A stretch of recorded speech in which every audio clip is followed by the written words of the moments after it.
I ran into this last week. Here's what fixed it for me. If you're looking to set up alerts in the Capital One app, follow these simple steps. Step 1. Open a Capital One app. Launch the Capital One app on your smartphone.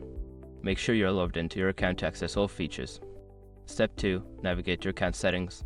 Once you're in the app, find the menu icon, usually located in the top left corner. Tap on it and select Account Settings from the drop-down menu. Step 3. Select Alerts.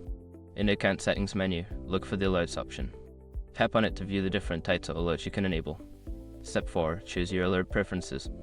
You will see various alert categories like transaction alerts, payment reminders, and balance updates. Toggle on the alerts you want to receive. Step 5. Save changes. After selecting your preferred alerts, make sure to save your changes. Look for the Save button at the bottom of the screen and tap it. Sometimes, users forget to save their changes, which means they won't receive any alerts. Double-check the confirmation message before exiting the settings.